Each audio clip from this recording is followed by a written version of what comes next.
Wala akong idea eh. Oo nga, sino ba? Sino ba yung susunod? Wala akong... May naghiwalay na ba, Angge?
At dahil hindi ako nakapag-film sa labas because I'm so scared to film. So scared to film outside. Ang daming tao. Nakaka-overwhelm actually. Anyways, so I treated myself sa isang date. Yes. I treated myself so much kaya wala ng pera. I only used my Maribank 4 times today. Kasi wala ng pera. I mean, dapat 5 times, kaya lang hindi pa nag-a-accept yung founders ng card dito sa amin. Hindi ko alam, kasi baka bago lang sila ganun. Pero bumili pa rin ako ng founders donuts. And, yun natikman ko yung Biscoff na may filling. Sarap. Sarap. Tapos, gusto ko yung Philadelphia. Basta yun, yung cream cheese. Yan na sold out. So, yung glaze na lang. Relatively good. Masarap siya. Masarap yung Biscoff na ano, kaya lang sa isang side lang siya, na para bang nagtitipid. Anyways, pero masarap siya, mga 4.5 out of 5. Sarap siya. Umorder din ako ng Boston cream tsaka yung coffee almond, pero para sa family ko sana yun. Kung ayaw nila, titikman ko, and then I'll rate it. Para bang food vlogger siya, pero ayun, inikot ko lang yung SM, pero na-overwhelm ako. Kaya, lumipat ako na Somo. Pero sa Somo, konti lang ako nag-a-accept ng card. So, nag-zus lang ako. Doon lang. Tapos tumambay lang ako ng cellphone na paganda lang ako doon sa gilid. Pero ayun. Nag-SM ako. Bibili ako pang skincare ko. Kasi ang New Year's resolution ko, mag-skincare na ako. This 2026, mag-skincare na ako.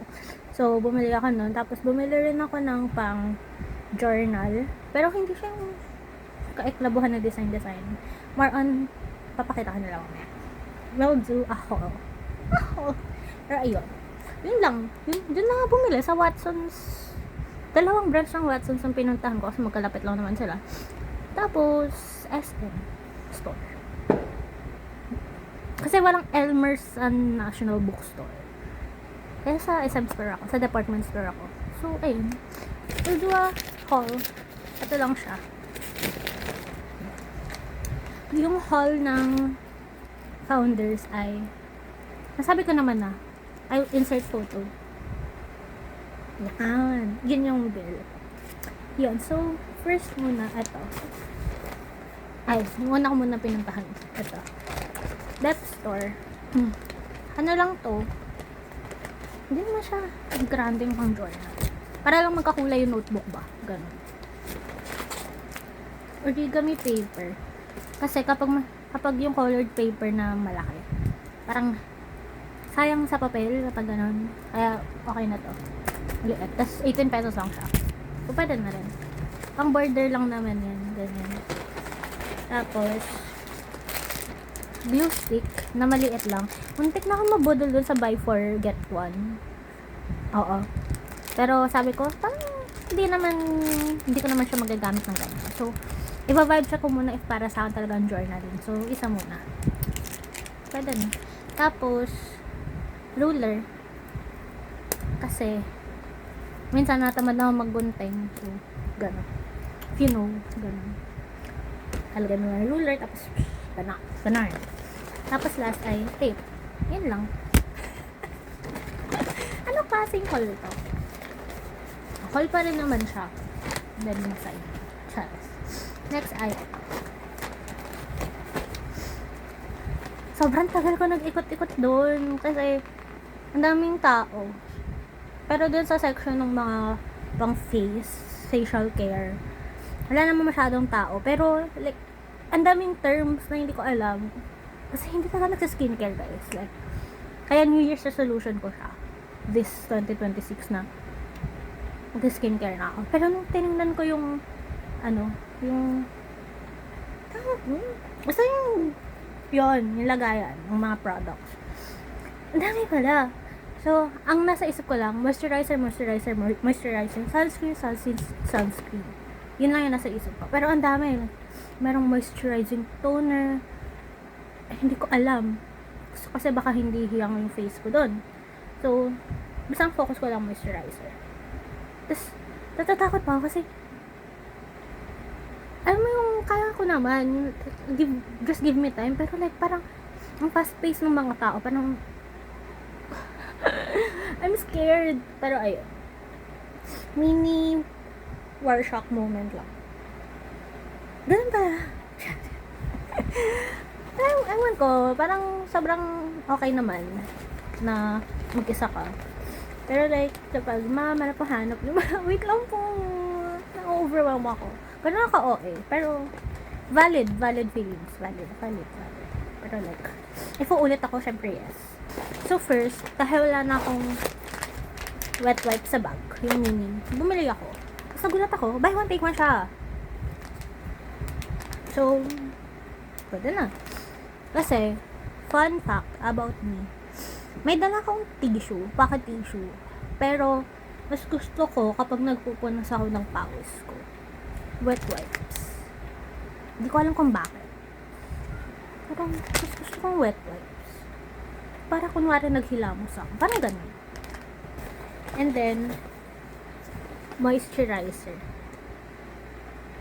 Hindi ko alam kung okay siya sa akin. Pero, let's see. Uy, pakip, gagi. Ayan, ito. Check na natin. Hindi ko siya na-check, guys. Kasi natatakot na talaga ako sa paligid. Daming tao at nagmamadali. Ay. Blue siya.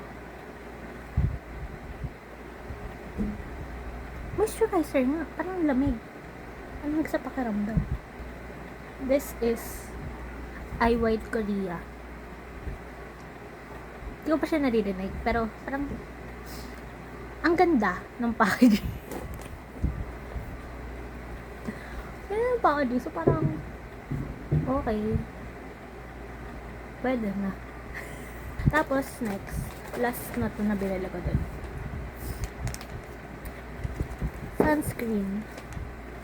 Wala sila nung parang ganito na sunscreen. Ito yung hinahanap ko. Pero nung tinanong ko, yung sales lady, my gosh. Diba? Sa sobrang tagal ko doon nakapagtanong na ako. Pero ayun, tinanong ko yung ate doon na na kung saan po yung mga sunscreen. Tapos tinuro ako doon. Like, nakita ko na siya in the first place. Pero sabi, naghahanap talaga ako ng ganito. Kasi ganito yung na-expect ko. Pero wala. So, nagsettle ako dito. Ito yung Olay siya. Tapos may nakita akong Garnier. Pero, sige, try muna natin ito. Kunti lang naman siya. So, pwede na. After ko mag-use coffee, nakakita ko, ay, may Watsons din pala dito. So, tumingin ako. Then, I found something. Cotton pad. Para lang aesthetic kapag nag-aalis ka, hindi yung bulak. Pero may bulak pa. Paubos na kasi yung bulak ko sa doon. So, sabi ko, why not try something new? Cotton pads naman. Ito bumili ako. Yun lang. Yun lang yung reason kung ba't ko binili. And then, wala to sa plano actually. Na dapat kong bilhin. Wala to sa plano. Pero binili ko. Kasi, wala lang. Yun. Tapos, helps reduce acne. Sabi ko, okay. Ay, ganito pala yun. Okay. Hear me out. First time kong magganda-gandahan. So, first time kong makakita ng ganito. Try nga natin. Medyo oily na rin ako.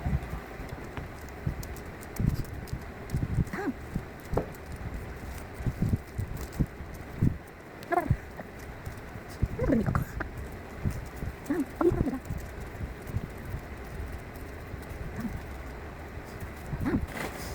Okay, so effective naman siya. So, gagamitin mo talaga. That's all. Yun lang. So, hindi ko alam kung kailan pa ako mag-vlog. Next year na. Overall, actually, etong solo date na to, parang every year ko na siyang ginagawa kapag bakasyon. Isa lang ako. Diyan eh. Ayun, every year ko siya ginagawa. So, parang natuwa ako na I had the money, I had the reason behind na para bang magamit yung baribang ko. Pero ayun, saya lang na naglalakad-lakad ka lang dyan. Parang nakaka-overwhelm lang. Pero at least I had my time alone outside the house. So, ayun, okay na lang din. And then, nakabili na rin ako ng ano sa New Year's resolution ko na moisturizer, yung sunscreen nga kasi, yun nga, ulit na ako na New Year's resolution ko talaga mag-skincare. So, sana mapanindigan ko kasi mahal pala mag-skincare. Tsaka mag-journal. Sana mapanindigan ko. Anyways, that's all for today. For today's vlog. I-edit ko na ba to? Short vlog lang to kapag in-edit ko siya ngayon. Pero kapag idudugtong ko siya sa iba, malamang long vlog na yun, idudugtong ko. Pero parang ngayon na nag-decide. Parang sige, pag-isipan ko. Parang short vlog na lang. Sige. Pero wala akong clips outside. Kasi natakot ako mag-film. Okay lang to. I'll do better. Kasi New Year's resolution ko din mag-vlog pa. If walang nanonood sa akin, it's okay. Para lang lumabas yung pagka-yapper ko. Kasi parang I recommend myself na magsalita. Wala lang. Express my thoughts lang. Ganyan. Kung walang mananood, okay. I'm just posting there. Para wala lang. Yun lang po. Bye-bye.